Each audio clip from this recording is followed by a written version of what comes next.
మనం తస్కరించిన గ్రేప్స్ కొమ్మకి ఇప్పుడు గ్రేప్స్ కూడా పెరుగుతున్నాయి గైస్. ఫుల్ పెద్దగా అయిపోయింది చెట్టు అంతా. బట్ బిఫోర్ దట్ మీకు అందరికి గుర్తుంటే యాక్చువల్గా మనము ఇది నేబర్స్ ఇంట్లో తస్కరించడం అని చెప్పేసి మీకు అందరికీ చెప్పిన లాస్ట్ టైం. అండ్ ఇది ఈ టమాటోలో గుచ్చేసి పెట్టినాం. అది గుచ్చే ముందు మనము ఈ కాఫీ పౌడర్లో డిప్ చేసి టమాటో లోపల సీడ్స్ అన్ని తీసేసి పెట్టినాం. కొంతమంది అడుగుతూ ఉంటారు, అక్క మీరు ఎప్పుడు ఇట్లా వెజిటబుల్స్ ఫ్రూట్ పీసెస్లా ఎందుకు పెడతారు అని చెప్పి. ఏం లేదు, అది ఏంటంటే న్యాచురల్ ఫర్టిలైజర్ లా ఉంటుంది అండ్ కొంచెం రూట్స్ కూడా జల్దీ పెరుగుతాయి అని చెప్పి. ఇది మామిడి చెట్టు పక్కన పెట్టే వరకు మొత్తం మామిడి చెట్టుకు అంతా సుట్టుకపోయింది గైస్. దీని ఫ్లవరింగ్ కూడా వచ్చింది. But sadly I couldn't capture it. ఇంట్లో లేకుండే అప్పుడు ఈ ఫ్లవరింగ్ వచ్చినప్పుడు.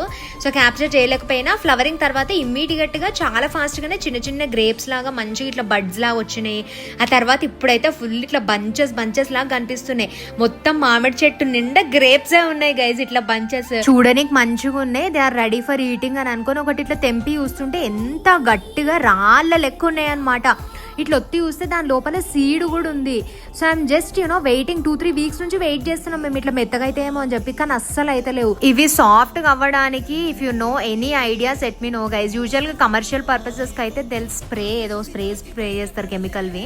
ఒకటైతే టేస్ట్ చేద్దామని కొరికితే ఎంత పుల్లగా ఉండేనో.